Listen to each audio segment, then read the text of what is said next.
Kisah tragis orang yang melecehkan sunnah Nabi akibat meremehkan sunnah dan sikap salaf terhadapnya.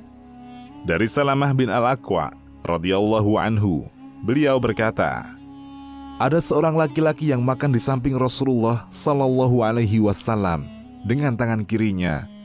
Maka Rasulullah bersabda, makanlah dengan tangan kananmu. Dia menjawab, aku tidak bisa. Beliau bersabda, semoga kamu tidak bisa. Tidak ada yang menghalanginya makan dengan tangan kanan, kecuali karena sombong.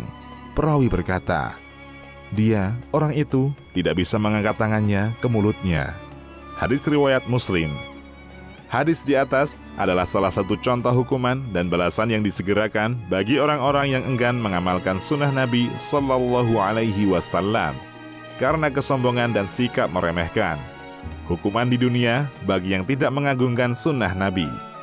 Ada beberapa kisah yang menunjukkan dipercepatnya hukuman di dunia bagi orang-orang yang tidak mengagungkan sunnah Nabi Sallallahu Alaihi Wasallam. Di antaranya dari Abu Hurairah radhiyallahu anhu, beliau berkata, bahwasanya Rasulullah Sallallahu Alaihi Wasallam melarang minum dari mulut teko atau kendi. Hadis riwayat Al-Bukhari. Di dalam riwayat Imam Ahmad rahimahullahu ta'ala dan Imam Al-Hakim ditambahkan, Ayyub rahimahullah berkata, aku diberi kabar bahwa ada seorang laki-laki yang minum dari mulut teko, lalu keluarlah ular dari mulut teko tersebut. Hadis riwayat Ahmad dalam musnadnya dan Al-Hakim dalam Al-Mustadrak. Dan beliau mengatakan bahwa hadis ini sahih sesuai syarat Bukhari dan Muslim. Hanya saja keduanya, yakni Al-Bukhari dan Muslim, tidak mencantumkannya dalam kitab mereka. Faidah. Kebanyakan ulama menyatakan bahwa larangan minum dari mulut atau bibir teko menunjukkan makruh, dikarenakan Nabi Shallallahu Alaihi Wasallam pernah melakukannya sebagaimana dalam hadis yang diriwayatkan oleh Imam At-Tirmidzi.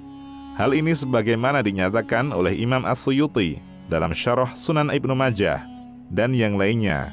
Sedangkan sebagian ulama mengatakan bahwa larangan tersebut menunjukkan keharaman, sebagaimana yang dinyatakan oleh Ibnu Hazm dan yang lainnya.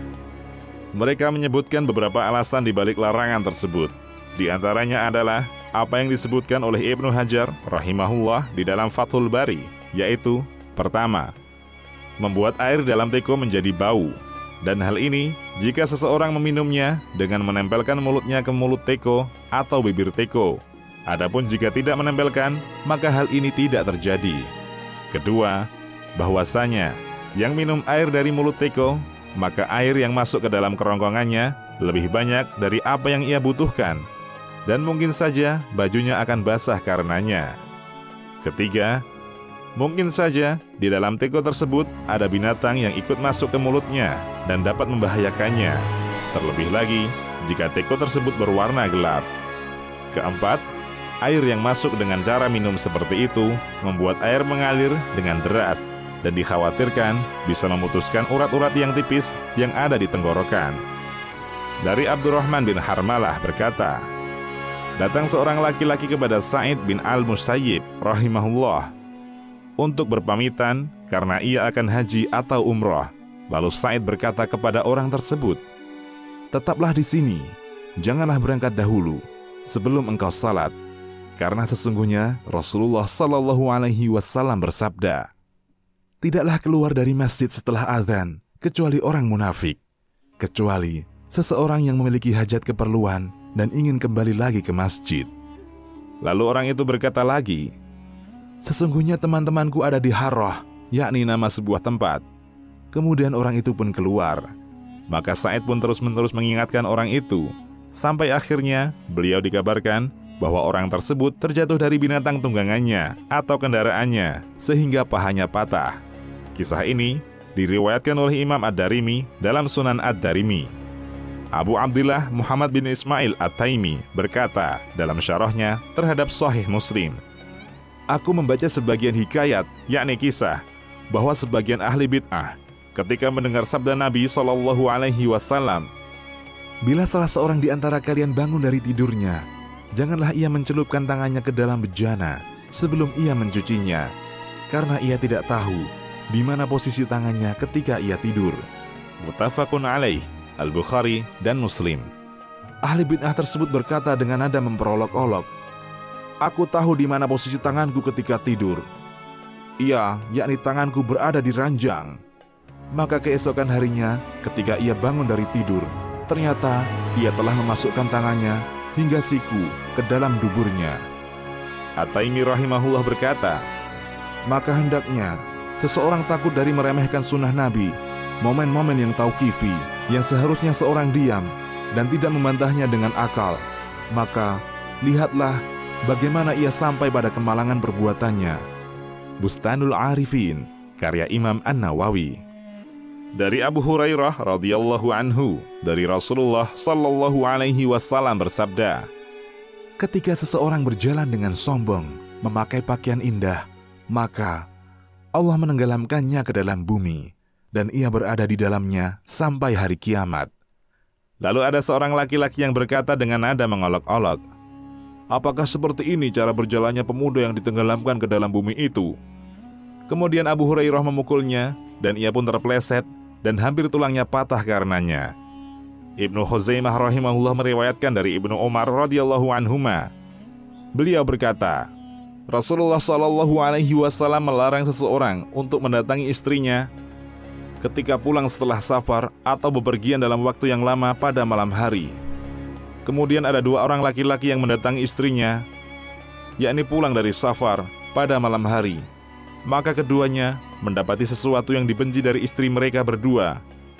Maksudnya, ada laki-laki lain bersama masing-masing wanita tersebut. Dinukil dari Subulus Salam, Syarah Bulughul Maram. Dan masih banyak lagi kisah-kisah yang menunjukkan hukuman yang disegerakan bagi orang-orang yang meremehkan dan tidak mengagungkan sunnah atau ajaran Nabi Sallallahu Alaihi Wasallam. Dan sudah seharusnya kita berlomba-lomba dalam mengamalkan dan mengagungkan sunnah Nabi Sallallahu Alaihi Wasallam, serta tidak meremehkannya, sekalipun kita belum mampu mengamalkannya.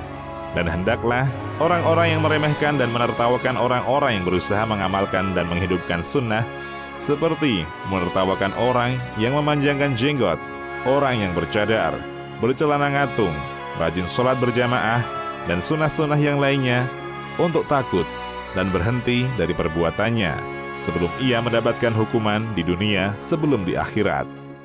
Sikap para salaf terhadap orang-orang yang melecehkan dan tidak mengagungkan sunnah Nabi Sallallahu Alaihi Wasallam. Para salaf adalah orang-orang yang paling besar tingkat mengagungkan mereka terhadap sunnah, hadis Nabi Sallallahu Alaihi Wasallam. Dan mereka sangat keras dan tegas dalam menyikapi orang-orang yang meremehkan sunnah Nabi Sallallahu Alaihi Wasallam, sekalipun orang tersebut adalah kerabat ataupun sahabatnya.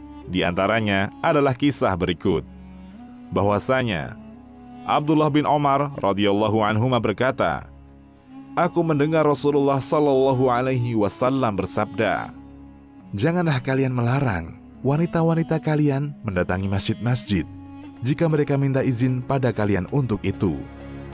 Maka Bilal bin Abdillah rahimahullah, yakni anak Ibnu Umar berkata, demi Allah, sungguh kami akan melarang mereka. Maka Abdullah menghadap ke arahnya, lalu mencaci makinya dengan cercaan yang jelek, yang belum pernah aku dengar sama sekali cercaan seperti itu. Dan beliau berkata, aku kabarkan kepadamu dari Rasulullah Sallallahu Alaihi Wasallam, namun engkau malah berkata demi Allah, sungguh kami akan melarang mereka. Hadis riwayat Muslim. Ibnu Abbas radhiyallahu anhuma berkata, hampir saja akan terjadi hujan batu dari langit. Kusampaikan kepada kalian perkataan Allah dan Rasul-Nya, namun kalian bantah dengan mengajukan perkataan Abu Bakar dan perkataan Umar. Athar ini dinukil dari Majmu' Fatawa Ibnu Taimiyah. Demikian, wallahu a'lam. Kisahmuslim.com, kisah penggugah jiwa.